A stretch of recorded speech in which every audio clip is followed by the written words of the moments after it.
Hi guys, what's up? Thank you so much for watching Mostly Sane. I'm Prajakta. Welcome back to another Real Talk Tuesday video. One of my favorite things about being a creator is that every Tuesday I get to come here and I always have someone super interesting with me. So hi Jason. Hey there, how's it going? Good, how are you? Fantastic. Welcome to India. Thank you. Did they teach you any bad words yet? Nah, actually. You've been hanging out with the wrong people. Yeah, because usually that's the first thing that you learn when you go to a country. Is like the But bad do you words. have any Indian friends back home though? Do I have Indian friends back Yeah. home? Yeah, I have a couple. And they yes. didn't teach you that either? No. First of all, let's fix that after the interview. Okay, Okay, dig not while we shoot this, but after, do you promise? it. For sure. Okay, cool. All right, so after this, we're going to fix that. But how are you liking your time here? It's your third time here? Yeah, How's it been so far? it's been incredible. Honestly, I've had some of the best cuisine that I've ever had since I've been in India. And you know, I've had a lot of Indian food in other different countries, you know, but ain't nothing like the real thing. I've been blown away. Okay, good. What's your favorite dish so far? I don't know what everything is called. Oh, that's okay. But like, what But did I you like like? I like the green sauce. You know what I'm talking about? Palak paneer? Was it cottage cheese? No. Or was no, it no. meat? No, it's meat. Oh, okay. So probably curry. Okay, Probably got the it. green curry. The white sauce that you put on the white. Malai, yes. Yes. Also the green sauce that you put on the meat.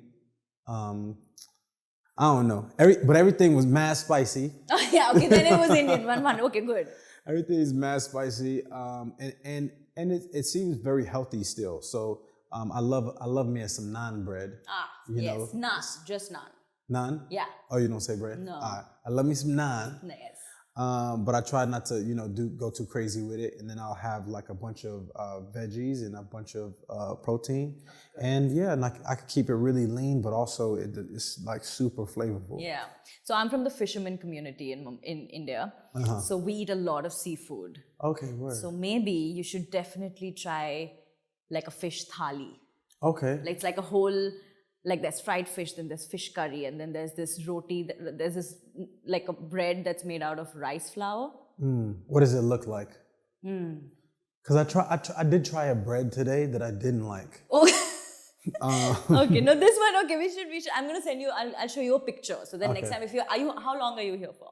I'll leave tomorrow. Oh no. But I'm here tonight, so maybe you can try that. I was gonna ask you like what's like the best restaurant that I should try. Oh my God, yes. I'm going to give you the, oh yes, 100%. You have to eat fish thali before you leave. I love it. Okay, but you were here to perform at the IPL. Yeah. How did that go? It was great. I mean, it was hot, but it was great. I got a chance to see, some of the players, and yeah, it was really cool. You know, lots of amazing fans, obviously, and had a great time. Good. You were very young when you started making music? Very young, yes. How old were you? I was 8 when I started writing songs. How does an 8-year-old get up and be like, okay, I'm going to make music? Two things. So I could never remember anybody's song. So I used to freestyle a lot. Like you wouldn't remember the lyrics? Yeah, I wouldn't remember. But you would know the lyrics. song? Not really. Okay. I couldn't remember any songs. Any of it? Yeah, so like when I was in the shower, I wanted to sing, but I couldn't remember nobody's song. So I was just like, let me make up some. So it kind of started like that. I started dabbling with freestyling like that. And then there was this girl in my class that I liked, and I wanted to give her something. I didn't have any money or anything, so I was like, I'm gonna write her a song. And you were 8. And I was 8, and I wrote that song, and that started the journey. Spoil it for the rest of us, won't you?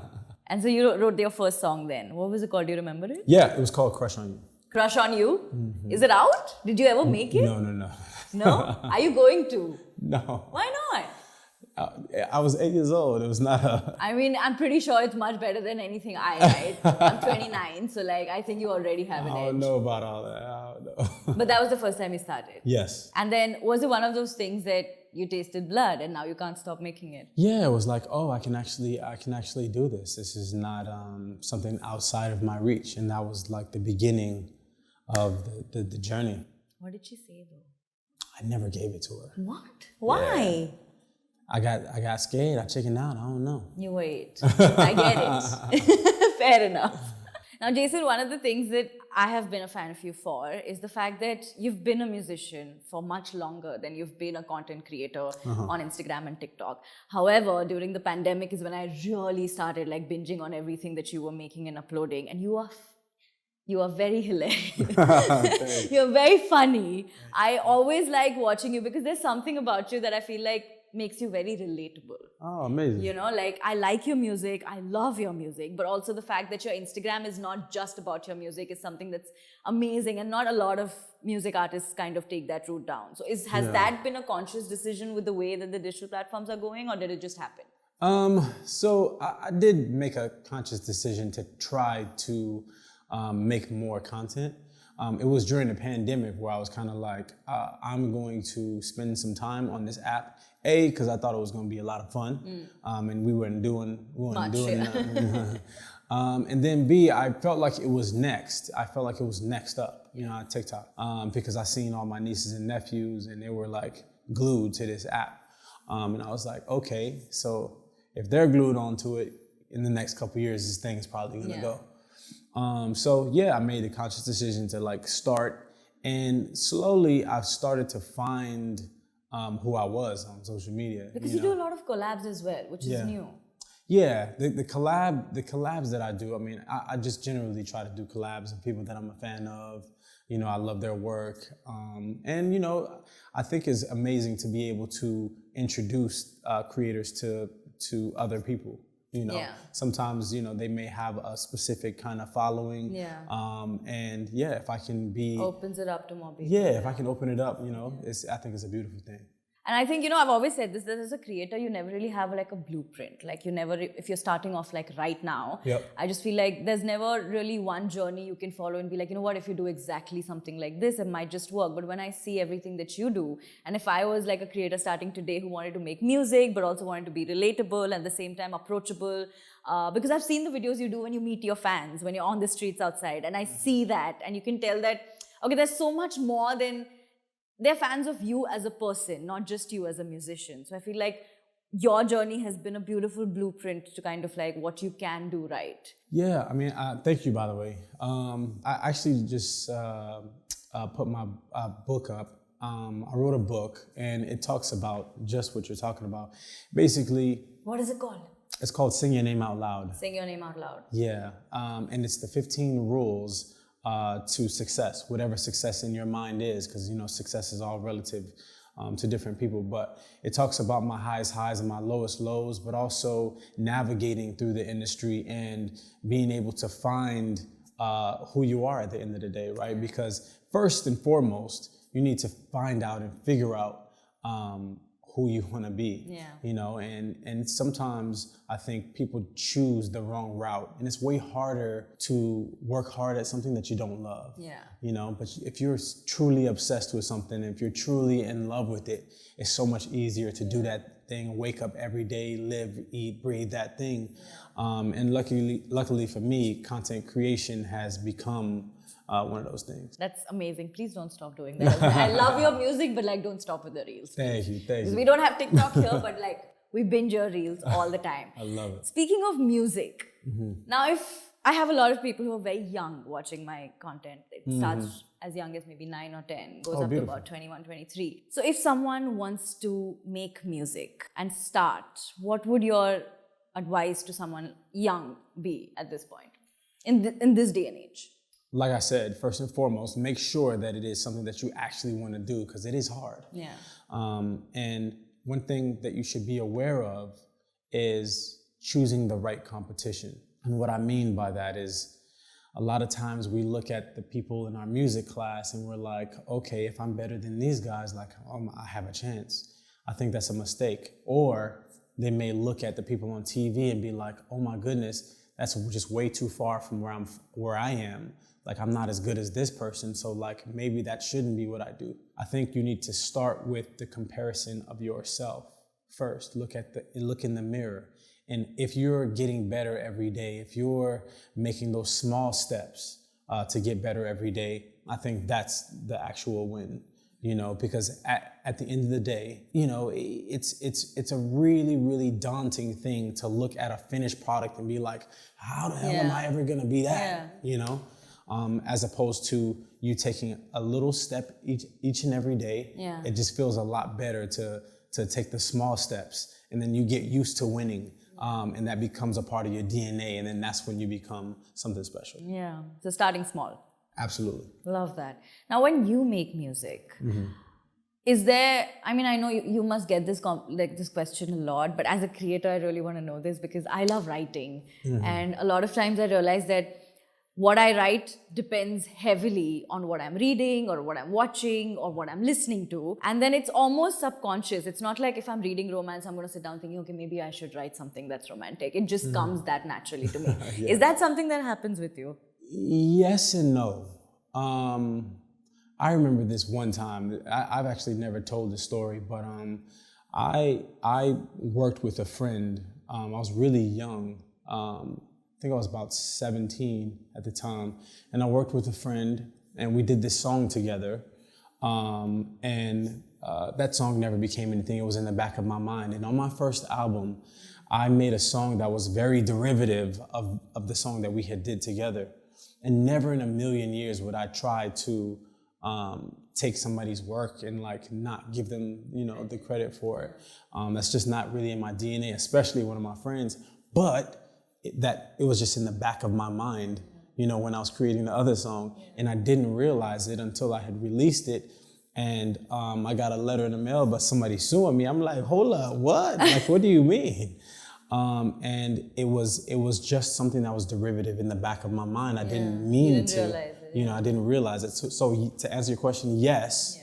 But also I try to limit my intake so that I'm not so influenced by other things. Because I think what makes any work special is the fact that it stands alone, and you can't get it from somewhere else. So, if you're growing up and, Beyonce is your idol, that's an amazing thing, obviously, because she's the best. But at the same time, we already have Beyonce. So if we want to listen to Beyonce, we're just going to listen to Beyonce.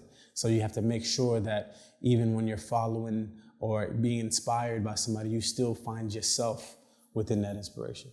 And how do you kind of deal with feedback, good or bad? You take it with a grain of salt. I mean, today it's brutal. Online can be very brutal. The fact that you put yourself out there, other than just your music, on all your social handles, also, I mean, it's a yin and yang situation, right? For like sure. you get all the goodness out of it, but it's also a little bit gray every now and then. Definitely. So, like, how do you deal with that? You know what? I just try to take it with a grain of salt. I know that there's negative that's going to come out of it. Sometimes there is a little knowledge in the negativity. The criticism, So sometimes, paying attention a little bit is not the worst thing in the world. But at the same time, you have to realize that's not gospel, right? The people that are usually sending out hate aren't real people necessarily. Those people are very insecure with themselves, and they have a lot of issues that they're dealing with, so they need to put it on somebody else. So they hide behind the screen, and it is what it is. But I've never met or befriended anybody who has been a troll. So I just take it with a grain of salt. I don't feel like those are real people necessarily. Yeah. Like, this happened to me so many times where I would put a video out, and then a lot of times in my comedy sketches it would end with a twist, right? And then a lot of times the comments would be like, yeah, this is like whatever, but like if you had ended it like this, and I'm just like, oh my god, that's so true. Like, that was a much better ending. So I get what you mean by the criticism. You can find a little knowledge in this sometimes. Yeah, it's always there. Also, Jason, I have recently started speaking about climate change, things like that, and I feel like with someone like you, who is in a position of so much impact and reach, there's a question that I ask people who are inspiring. What is the one sustainable change that you've made in your personal life? It doesn't have to be huge, but what's the one change you made that kind of helps the environment? My biggest one in my personal life, like when I was a kid, I didn't understand recycling at all, and I never took the time to like really like separate things in different bins and whatnot. But I made the conscious decision as an adult to really separate everything. Segregate waste. Yeah, you know what I mean? That's great, a great way to start. Also, I've been a part of some beach cleanups, which have been some of my favorite climate sustainability Action. actions. Yeah. That's cool. I mean, I'm so glad that you spoke about waste segregation because I sometimes feel like people do not pay as much attention to something as simple as that, which takes absolutely no energy or money out of your pocket. Facts. It's extremely simple. It really is. But this is great. What's coming up next? What can we expect? So got the book.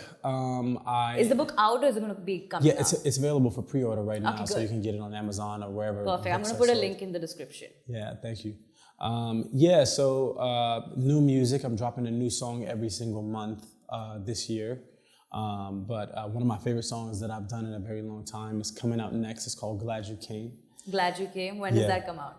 That comes out at the end of next month. April. Yes. Got it. Yes.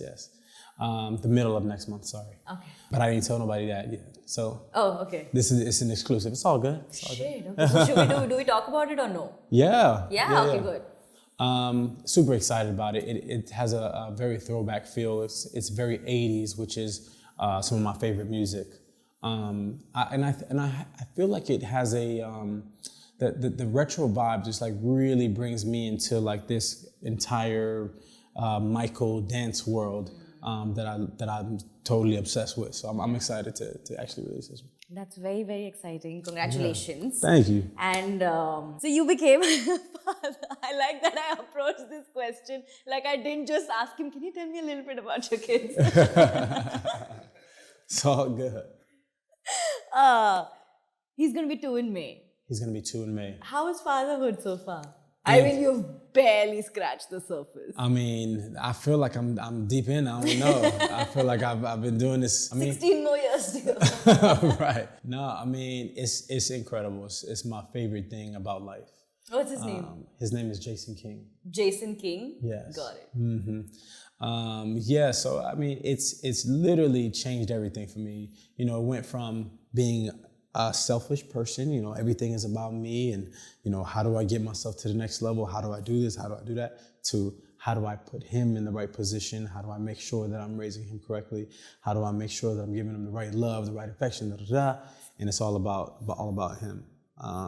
It's completely shifted my life. So if and when he turns 8 and if he comes up to you and he's like, Dad, I really like this girl in class and I don't know how to impress her, will you help him write this song or are you going to let him figure it out in the shower? You know what? He really likes the guitar, so I think by that... really? Already? Yeah, he's obsessed. Oh, wow. Yeah, obsessed. He wakes up in the morning, he's like, guitar? Which I don't know how because I don't play the guitar, but I'm going to start playing the guitar because he loves it so much. You all can go to classes together. Exactly. That's perfect. I think I'm gonna get a head start on him so I can help him out. Lovely. And I gotta make sure I'm a little better than him. You know what I'm saying? I mean, you can try. He is your son but he's gonna have a lot more years after me. to kind of like so get I gotta it try to get a head start somewhere. All right, so that was Jason Derulo. Thank you so much. Next time, you should stay longer though. You can't come halfway across the world and then just like leave in 3 days. Trust me, I feel the exact same way. Yeah. The next time you're here, we should, it's not like I'm like, hey, come, I'm just saying you should spend more time here. Absolutely. It's fun. You like it. I already know. I'm already falling in love with this place. Perfect. So we're going to see you soon then? Absolutely. All right. Thank you. Thank you so much for doing this. This was him. And yeah, if you like this video, make sure you give it a big fat thumbs up. Don't forget, I come up with new videos every Tuesday and Saturday. If you haven't subscribed yet, you should do that. It's free. Until we meet, love. Got it.